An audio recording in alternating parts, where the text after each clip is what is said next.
Hello, hello, jour 3 du calendrier de l'après, équisensible. Je me fais mordre les fesses par un petit diablotin. T'as fini de me mordre les fesses? Et je suis aussi avec mon... Attendez, il est là. Mon gros nono qui se dort la pilule au soleil. Il profite, là il fait super beau en ce moment, c'est trop agréable.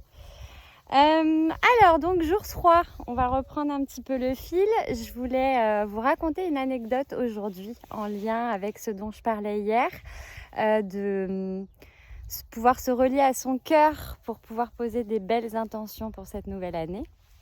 Et donc, cette anecdote, elle concerne la question de l'ouverture du cœur, justement.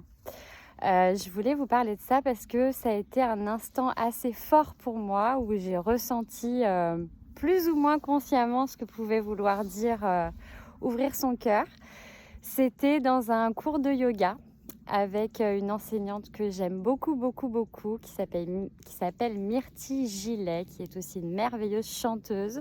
Je vous encourage à aller regarder ce qu'elle fait, c'est vraiment... très inspirant, une magnifique prof de yoga et bien plus encore. Et donc lors d'un des tout premiers cours de yoga que j'ai pris avec elle, elle nous a fait travailler sur le plan corporel, sur l'ouverture de cet espace du cœur. Et donc elle enchaînait comme ça les postures et tout un tas de propositions nous incitant à ouvrir l'espace du cœur. Et elle nommait ça l'espace du cœur. Et à un moment donné, sur la fin de la séance, j'ai senti une grosse montée émotionnelle dans ces mouvements d'ouverture.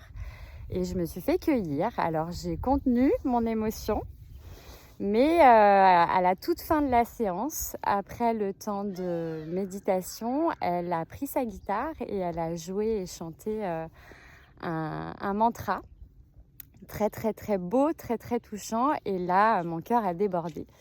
Et voilà, cette petite anecdote pour vous inspirer, pour vous illustrer un petit peu ce dont à quoi je pense quand je parle d'ouverture du cœur.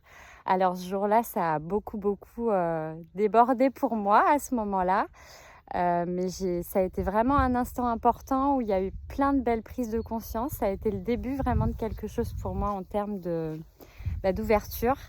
Et petit à petit, j'en parlerai certainement plus tard, mais il y a eu quelque chose qui s'est manifesté à cet endroit-là et qui m'a fait comprendre que finalement, là où j'en étais de ma vie, j'oscillais entre des moments où c'était tout fermé, cet espace-là, et où je pouvais plus du tout communiquer, m'épanouir, profiter de la vie. Et d'autres moments où cet espace-là, il s'ouvrait, mais il débordait complètement d'émotions, en fait, avec toute la sensibilité qui me caractérise. Voilà. Et pour la suite, demain, je vais vous proposer une petite méditation, toujours en compagnie des chevaux. Il y a les autres qui sont venus nous rejoindre, ils n'étaient pas là tout à l'heure. Voilà.